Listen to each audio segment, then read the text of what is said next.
Hi, Stephanie. Thank you for joining me. I really Hi, Rashida. I'm really excited. Really excited to talk to you today. good. So, I know a little bit about you, but why don't you tell my listeners who you are and just a few fun facts? Okay. My name is Stephanie Perry. When I was 41 years old, I quit my job as a hospital pharmacy technician to travel the world for a year. Um, People thought it was nuts, and there weren't a lot of people who looked like me, people like me doing it. But thankfully, I knew enough, based on internet searching, Googling, I knew enough to know that it would work, that I could do it. So I quit my job. I traveled mostly Southeast Asia, a little bit of Australia and Europe for a year, and went back to work. I went home and went back to work. But now I'm back to traveling full time. I house sit for people around the world in exchange for a free place to stay. And I help other people do the same thing. Okay. Okay. So, when you went on your gap year originally, was it just for did you stay for just 12 months or was it longer, shorter? How did that work out? It was exactly 12 months. My money ran out and I went home. I left September 2015 and I returned September 2016, broke and happy. Broken happy. That's not Broke terribly bad, right? Yeah. That's what I hear from a lot of travelers. It's like when the money runs out, which is kind of Yeah. where I am too. Yeah. hmm Okay. So you are back on the road again. When did you start this current journey you're on when you started house sitting? I started in May, so it's February. I I started May, I don't know when so it less than a year. less than a year. So Okay. I went to Mexico for 6 months, and then I went to the Bay Area for 6 months, San Francisco and Oakland. No, the Bay Area for 2 months, and now London. Okay. So what was the gap between being back at work and at home and then going back on the road again? How long of Well, time? it's hard to say. So I went home and went to work for 3 months, and then went to South Africa, and then I went back home and did it again, and then I left for Mexico. So I've been coming and going for a while since the end of 2016. Okay. Yeah. So I didn't do enough work on figuring out how to make money while I'm traveling. I know you talked to Courtney just not too long ago, and Mhm. she actually makes money while she's traveling. I didn't do the best job of planning that out. I just started getting the ball rolling on that. So I had to go back home and work and then go back and forth. So yeah, so I've done it a different way, but now I'm hip to the game. So Okay. now I'm making a little money while I go, so I don't have to keep going back and forth and doing all So when you went home after your gap year, was your intention to just work to save money to go again, or were you planning on staying for a while at home? that. No, I knew I wasn't going to be there too long. I knew. Okay. In fact, I got rehired by my old job. I worked in a hospital pharmacy. I got rehired by the old job, but I thought, you know what, since I know I'm going to quit again, I should probably not go back and burn them twice because then they'll never want to rehire anybody ever again. So I went to a different hospital. So I knew. Once I about 6 months in on the trip, I my list of places that I wanted to see was still longer than the list of places that I'd seen. And I had these amazing experiences, meeting new people and seeing new things. And I just didn't want to end it. Plus, the money, I'm from Delaware on the East Coast. It's not a super expensive place, but just seeing how far the same dollar stretches other places made me think, you know what, I don't want to live there. I want to try these other places and take these same dollars and go someplace else. So I knew I wasn't going to stay too That's good to know. long. When you initially thought about going out and traveling, what was the reason behind it? So you said at 41, you decided to go out and do that. What was the reason for that first gap year experience? I went on a short vacation to Brazil. My birthday is July, and I went to Brazil during the World Cup. just because, because it was my birthday and stuff, there was partying and stuff down there. So I went to Brazil, and everybody that I met, all the American people that I met were like, how long are you here for? And I would say 5 days. And they'd be like, no, but I mean, like, how long total? I was like, 5 days. What are you doing? And so I met several people I met some teachers who were there for the whole summer. And then I met a guy who was a heating and air conditioning repairman. And he said, he lived in California, and he said, I work, I save my money, I quit my job, I travel till the money runs out, and then I go back to work, because I work in an industry where I can get rehired, at the drop of a hat. And I was like, you know what? So do I. And that was it. That was it. I was like, I'm not waiting. I also took a short vacation with my parents, who did things more traditionally, worked to retire, and then so that then they could travel. And my mom, I took a trip with them. My mom was she retired at 65. So her hip hurt, my dad's knee hurt. And I was like, you know what? There's another way. We don't have to wait. We don't have to work all these years just to be able to travel. And then when you finally get to travel, you can't do it like you necessarily want to do it. Not that they didn't have fun, because they had fun. But, I thought there's a different way. So I thought, let's try it. Let's see what happens. Okay. So we talked a little bit about money so far. How are you financing your trips? I know you're house sitting, and I want to get into that in a minute, but let's start with, how are you financing like your flights and that kind of things? Is it from a savings from when you worked, or are you actually doing other work along the way? My gap year was fully funded by savings. That first year was fully just savings. I took, so that July in Brazil, when I decided I was going to do it, it took me 15 months from that day to save up the money to take a gap year. Okay. So I ended up, not, because I had a little bit of savings already, but it took me 15 months to get to the point where I could go. So I left home with $14,000 in September of 2015. But that was, like I said, that's over. That money is long gone. Now I work online. I work as a freelance writer. I actually make money like probably 3 or 4 different ways, but I put it all together and it works out for me. But mostly I make money as a freelance writer so that I can eat, get from place to place and eat. Okay. So you make money as a freelance writer, and let's get into this house sitting that you're doing. So how did you get into house sitting? I started out volunteering through Workaway. So Workaway is a site where you volunteer for people in exchange for free room and board. And I did some work exchanges that were up and down. So I did 3. One was great, one was terrible, and one was just okay. And so I was like, well, let me find another way to get a free place to stay. And I ended up finding house sitting. I think it was just some blog. I don't even remember whose blog it was. Somebody told me somebody, was house sitting. So then I gave it a try. It's not, I don't get paid so I mostly house sit through a site, and I don't get paid for those house sits. But if I get referred by someone else, then I charge them a little bit. Okay. But it's a great way to get a free place to stay when you travel. Whether you're traveling for long stretches, I've had long house sits over a month long. I've had short house sits. I have one coming up that's just over a 3-day weekend.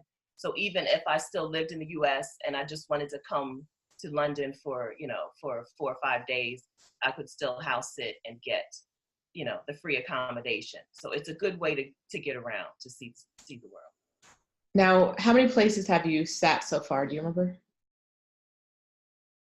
Total? No. Okay. Well, what I was going to ask was, have you been in any places where you're kind of like, ooh, I don't think I want to stay here? Or have they all been like places that so far they've all been good, because I pick, you get to pick where you want to go. I don't even apply. If I'm not sure I'm going to like it, I don't even apply. I just did a house sit in York in the UK, closer to, I don't know, northern England, not northern UK, but northern England.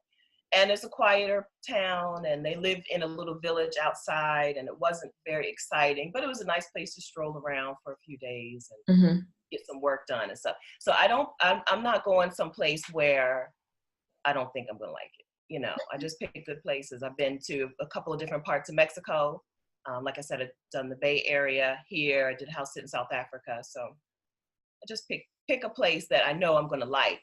I haven't, and I even with picking places that I know I'm gonna like, I still haven't had an experience where I'm like, oh, this house sit was terrible. You know, Right. It's such a great time to do this kind of thing because there are reviews. You can get a lot of information. You can talk to people before you go. So Okay.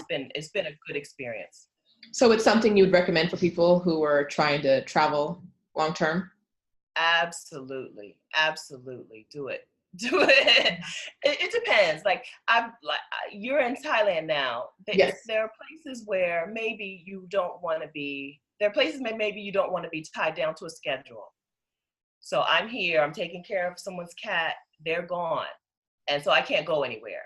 Right. I'm here, so I'm here. So maybe if you want some freedom to hop around, bop around, because when you travel like we do, you get to meet people and they say, oh, I'm going to this thing in this place. And you can just say, me too, Right.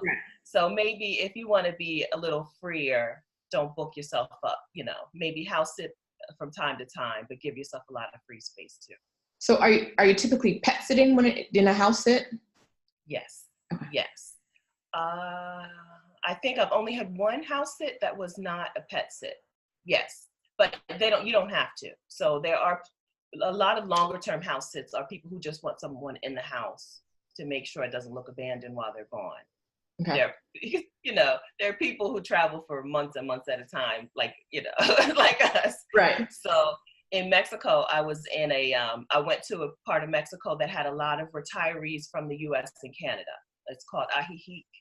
And there were house sits there that did not include pets, but most of the ones that I do have pets. It's just nice to be able to have some company. Okay. Let's see. So you said you planned your travel for 15 months before you went, right? Was that time mostly savings or was there an actual planning component to it? Both. Okay. I knew I wanted to move pretty slowly. I knew I was going to take 12 months. I wanted to move pretty slowly, but I wanted to find some places to go. Just find some places and some events to go to. Like I've heard of the Cape Town International Jazz Festival, and I wanted to hit that. And Bali has Ubud Jazz Festival, so I wanted to hit those two things. And so I spent a lot of time, figuring out my schedule and where I wanted to go and when. But I still left a lot of free space, Okay. And I even planned out like ahead of time. I didn't book my accommodation ahead of time, but I even planned out my accommodation from like city to city ahead of time, which was a total waste of time because once I got on the road, things changed and, your idea of what you think you need changes. You think you're going to need these like deluxe accommodations, and then eventually you're just like, where can I get a bed for Right. the night? So I did some over planning before I left, but it took me that long to save up and plan together. Okay. So you knew you wanted to go, you planned for 15 months, you went until the money ran out, went back to work, saved money, and then went again. Yeah. Do you see yourself moving back to the US? Is there an end for this journey for you? Or do you think you see yourself going for a while? I think the end will be me living somewhere abroad. Okay. I don't know. In the immediate future, my parents are in good health. And so in the immediate future, I see myself staying in place somewhere, but not in the US. Maybe Portugal. Portugal's a lovely place. Okay. So is Portugal your favorite place that you've been on this journey? It's my favorite, familiar place. Okay. Portugal is not so different. Europe is not all that different from the US. It's kind of easy to maneuver and, even though I don't speak Portuguese, you can get around and, it's my favorite familiar place, if that makes sense. But Vietnam is my favorite. Vietnam is just different. Everything is different there. Nothing is what you expect it's going to be. Everything is harder, but that makes it better. Vietnam is my favorite. I mean, I can't imagine anybody, well, I guess I could. I can't imagine anybody saying, oh, I regret going to Vietnam. It might be a harder trip and, but you're not going to regret going there. It's fun. Okay. What advice would you give to Black women who are considering doing this? Go. If you're, especially being American, if you're a Black American woman, you don't know the freedom, I guess, that comes from the privileges that we have until you leave the United States. It's like a weight just lifts off of your shoulders when you leave. When you're traveling, you're not treated like, you're not some suspicious person that's being followed around, and you're not some person who's being ignored, and you're not the I don't know, it's different. We're treated very differently when we travel. Even, just, I don't know. It's just, go, see for yourself. There are places that I've been where it's a little bit of an annoyance because I stand out so much. Parts of Southeast Asia, people will just take your picture when you walk down the street sometimes.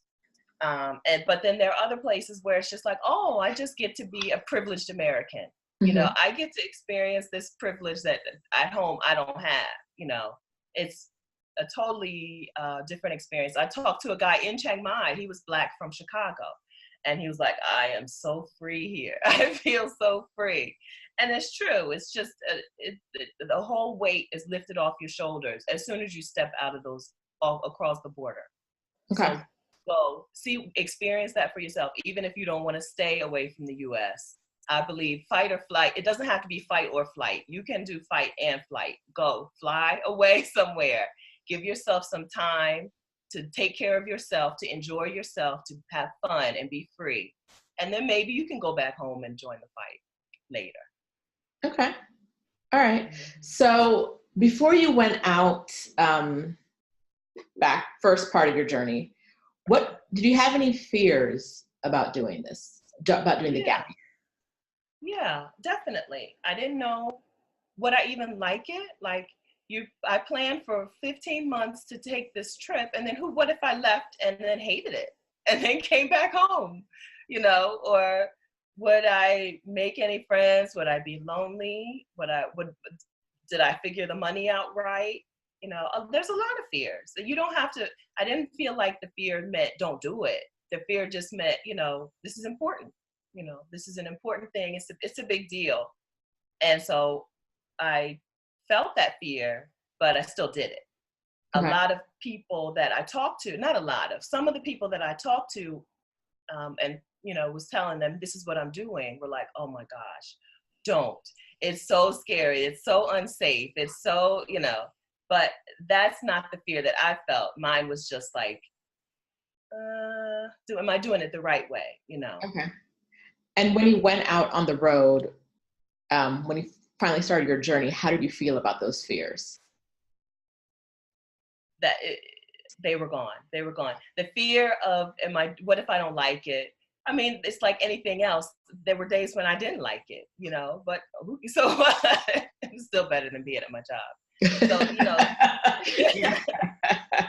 But there are days when you're just like, because every decision, when you're traveling like this, you don't realize how many decisions you make in a day and how tiring those decisions are.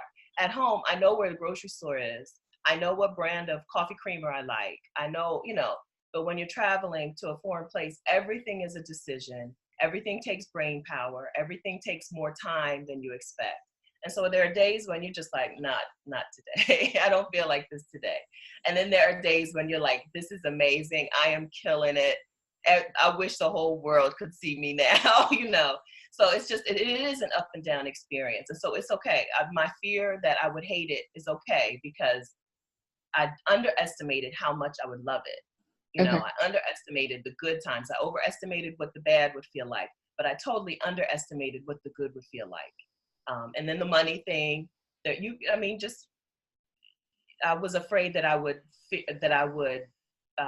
hadn't figured out the money right and that I would be broke. And, And I came home flat broke. I just saw a message. I just went through my WhatsApp and I saw a message from a friend the week after I came home. She was like, I'm going to a wedding in Atlanta. Do you want to be my plus one? And I was like, child, my bank account is 2 digits. I can't even go to the gas station.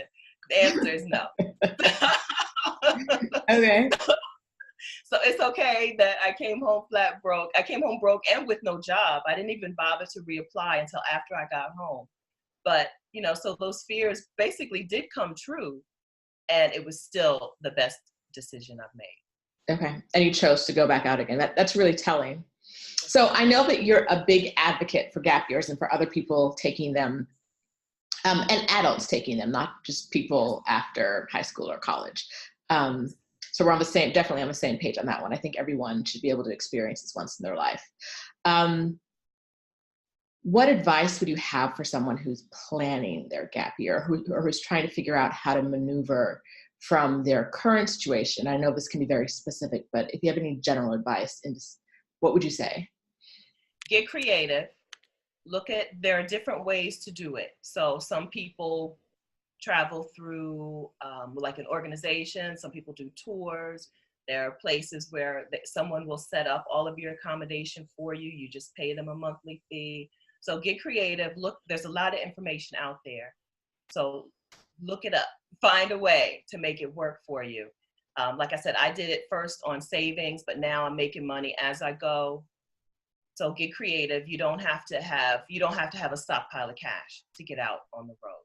Okay. And then tie your leave date, like your go date, into some event. I think it makes it more real once you have a specific date. So like it could be your 40th birthday, or it could be like I wanted to be in Thailand I wanted to be in Chiang Mai, where you are, for the Lantern Festival. And that was October or something. I don't remember the date now. So I knew I had to be in Thailand by that date. And so it made it much easier for me to go. You know, once you have a date set up, it becomes real. Okay. And it transforms from this thing I want to maybe do into I'm doing it. So let's see. Do you have any bucket list locations? No, so my bucket list is to see the world. So okay. I have like immediate locations. I'm in London now, and I want to get to Prague, and I want to get over to Poland. I think that Poland is a fun place. Looks like a fun place to road trip around. So I want to get to Poland, but I don't have a bucket list. I just want to see it all. Right. I actually had a list of places I didn't really care to go to, but I've actually been to 2 places on the list. Australia was on the list. But I was in Southeast Asia, and it got so hot that I was like, I gotta fly someplace else. So I went to Australia when it was their wintertime. And yeah, so no, I don't have a bucket list. I just want to see it all. And yeah. Okay, so how did you like Australia, since it was on your you didn't really want to go list? I still, it's expensive. Okay. And it looks a lot like home. It looks a lot like the U.S., except for, different. And like where I live, we have deer crossing signs. They have koala signs and kangaroo signs. Okay. But I can see why. Now, I didn't go to the best place that people love the most. I didn't go to Melbourne. And that's where I did one of the work exchanges where I worked part-time as a nanny. Mm-hmm. So I was busy in Australia, but it was just okay. They're not super progressive in terms of race relations. So they have no problem talking negatively about other races. And so it's just not my favorite place. Okay, that's fair. I think that's actually a fear that a lot of people have is you need 2 things you brought up. One, is this country going to be expensive? Mm-hmm. And 2, how am I going to be treated as a Black woman? So on your treks around the world, how have you sort of gauged the expense of a country and how you think you're going to be treated? Do you have any tips on that? Yeah. As far as how I'm going to be treated, I just assume it's going to be better than in the United States. So, I mean, yeah. it's just going to be better. Even in Australia where they talk negatively, it wasn't about Black people. They talk negatively about their own Aboriginal people. They still believe, things. Yeah. So, but for the most part, I don't know of a place where I would go and expect to be treated worse as a Black woman, except maybe the Middle East. And I haven't spent much time in any of the Middle East, so I don't know if that's true or not. And then as far as money, I just look it up, right? So numbeo.com is a good resource to find out just what things cost. So it'll give you like a cost of living analysis and like how much is cheap wine in this country, which is always my number one question. And then nomadlist.com also gives resources or gives money info. They tend to skew a little high. So I travel a lot cheaper than they say you can travel, but they'll give you, they'll tell you what people have told them things cost in different places. Okay. So I use those to figure out what things are going to cost. And then I start working on how can I lower that, right? What can I do to bring my costs down even further? Stuff like volunteering and house sitting and stuff. Okay. So let's focus in on that for a second. You traveled for 12 months on $14,000? Uh-huh. How, girl? Yeah. And that was before I started house sitting. Right. Yeah. Because I'm like, I can't do that. I haven't hit those numbers yet. Well, number one, I am cheap. Cheap. Like, I'm not a person who's going to spend a lot of money on stuff. I'm not having a $60 meal in Delaware. I'm not having a $60 meal in London. Like, okay. So I'm naturally a cheap person, but I spent my average was $16 a day on accommodation. That's one of the benefits of moving slowly. You can get an apartment instead of just staying, day to day in hotels and stuff. I think in Chiang Mai, I spent $450 on a full apartment. And that was Thailand was my first country. And then by the time I got to Vietnam, I spent $180 for a month on a place. Oh. In Hoi An, Vietnam. Okay. And so, so I got a little more savvy as I went along and decided, like in Vietnam, it wasn't a full apartment. It was a room with a bathroom. Okay. And then a shared common area.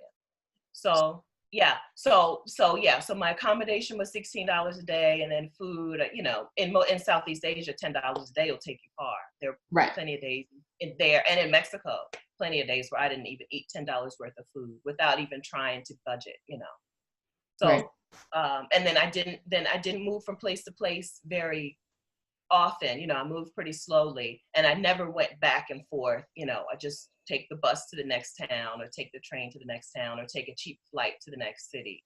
But I didn't have to do a lot of backtracking, which can get expensive. And I also don't book in advance, because the cancellation and change fees will kill you. So I don't do that either. Right. Okay. That's good to know. I had a question for you. Anything you'd like to add? I'd love to hear it.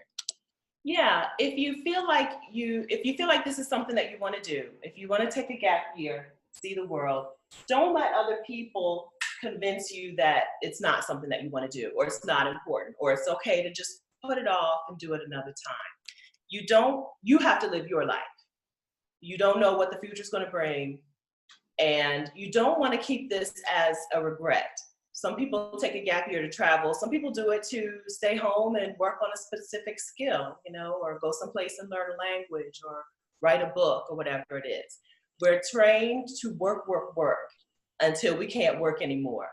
But that's not the only way. So you do it your way. If you want to do it, don't let people tell you that it's not how it's done. It's okay that it's not how it's traditionally done. You have to live your life. That's the best advice. If you let people convince you to wait around, you might slip up and never get the chance. Whatever that gap year would look like for you, whether it's traveling or writing or yoga, whatever that thing is. So don't let other people dictate whether or not this is a good idea for you. If it's in you, if your heart tells you this is something you want to do, then it is a good idea for you. Okay. I always look at gap year from a very specific perspective, and that is as a single woman traveling, and you're in the same boat. Do you happen to have any random advice for like families who want to do this? I know you're like the godmother of gap year, so I have to ask you. Oh, I like that. I'm using that title. All right, you can do it. I see a lot of families. I actually started the gap year because I was feeling a little low about being 40 something and not having my own family. And I thought, well, let's make lemonade and turn it into a positive. Let's do something that you can't do if you have a family. Let's quit your job and travel. But it turns out there's a lot of families out there doing it. You see them every day, right? Mm-hmm. You see babies, you see people with teenagers. So do it, right? You can still do it. There are people who school their kids online and they just go. Find a good resource and make it work for your family. Families make good house sitters, by the way, because you have a definite period of time for how long you're going to be there with the family. You might want to be a little more structured with your schedule because you're going to need to work around kids' school schedules, probably like online school schedules. So families make good house sitters and connect with other families who are doing it. It just makes it easier. Just like it makes it easier for us. We know we could see somebody who's out there doing it. And same thing with families. Connect with other families who are doing it and let them school you. Okay. So are there any people who have changed their mind, like any of your friends or family have sort of changed their mind about this whole idea after watching you experience it? Oh my gosh, my mom, when I told her what I was going to do, you'd have thought I told her I was going to go join a terrorist organization. She was so distraught. She called everyone she knew and she had them call me and talk to me. I mean, seriously, you would have thought that I'd said, you know what, I'm joining whatever. I don't even want to say their name. But now she's so excited. My mom came to visit me in Mexico. She stayed with me for almost 2 weeks and she had an amazing time. And so yes, people will say it's a bad idea and then they'll be like, oh, okay. They're just afraid. They know a piece of the story, right? So they know about the fear, but you know more because you've done the research. You know about the place that you want to go to. So they're not the authority on it. So definitely. A lot of people were afraid, but more people were like, oh, I wish I had done that. So it helped me to say, you know what, this is the thing that other people think about. I'm not some weird alien. It's a real dream that people have. And so I want to live it out. And I hope that more people take it, live it out. Don't just keep it as a dream in the back of your mind. Go ahead and live it. Right. I get a lot of people who say, oh, I wish I could do that. And I'm like, why can't you? Like, let's dig into why you can't do that. And that's why it's so good to just put it out there. Because sometimes you just need to see examples. You just need to see someone doing it. And then you're like, oh, it's a thing. Like, I didn't know. I thought that it was something that rich people did. I didn't know it was something that a regular person did. And the guy was like, I'm a heating and air conditioning repair guy. And I'm like, oh, okay. You just need to see it. So it's good that we put it out there, we tell people, and then hopefully they start asking some questions and and I know that answers. Before I left, I don't think I'd seen anyone that looks like me do it. I think you left, your trip was before mine, but I wasn't familiar with you yet. And I became familiar with you on this journey. But it was kind of like I see a lot of like young college, young white kids doing this. I don't see adults doing it. I don't see Black women doing this. Mm-hmm. And so we need it. We need it. More than anybody else. That's right. We need it. Even if it's a gap month. Like I would recommend people take time off before starting a new job. Take a month off in between. If there's any way possible to swing it. Like save up, put that as a priority because it's so good for your mental health. Absolutely. People are always like, oh my God, you're glowing. I'm like, no kidding. No kidding. I'm living my dream. No kidding. glowing, of course. You can too. You can too, yes. Back to work for a second. So you said you do a couple different things. Are you an employee in any of those roles, or do you work for yourself, or do you consulting? No, I'm not an employee, but there are a lot of places where you can work and travel. A lot of good, yeah. No, I guess the closest I would come is I did for a short term do some tutoring online through now I can't even remember. It was really short. I did it for a couple of weeks. I did some tutoring online. You tutor kids in China in English. Okay. But I didn't do that very long because of the schedule. And when you're moving from place to place, you can't set up a schedule. You know, the time difference is annoying. Oh, go ahead. No, go ahead. I was just going to say, that's what I was getting to. I wanted to talk about the schedule when you're working remotely and sort of your as a nomad, if in any of these roles you had to keep up a schedule and how you kept that up. But it sounds like you had one and you gave it up. Yeah, I did, because I just didn't want to deal with it. But it can be done. Yeah. It can definitely be done. Even if it means like when you're in a certain time zone, you're going to have to work from 1 a.m. to 3 a.m. or something like that. Yeah. You know, it can be done. Instead, I just focused on doing client work, and I write for them. So I rarely have to talk to them too much. You know, I don't, we do a couple of phone call here and there, but mostly we're just emailing back and forth. And I let them know where I am, just so that they can relax a little bit on hey, I just emailed you 10 minutes ago. I'm like, it's 4 a.m. So yeah, so I do mostly client work, and I don't have to keep up a regular schedule. I've also made money doing things like selling pictures online and, stuff like that to get some change here and there. So there are a lot of ways to make a little dough while you're going around, especially when you live in a really inexpensive place. There are a lot of places where you can upload your photos to stock image sites or to sites where they'll sell your images on like t-shirts and stuff. So I've done some of that too. Okay, that's smart. I hadn't even thought about that. Yeah. When you need a little dough, you just start, like I said, get creative. You don't have to do things a traditional way. Or you can go Courtney's route. Courtney took, your other video, Courtney talked to her employer and they said, sure, you can work remotely. And I think that some people would be surprised how receptive their employer would be to them working remotely, whether it's for a finite period of time or just indefinitely. I think that there are a lot of people out there who have the ability to move, to be digital nomads and just don't know it yet. Right.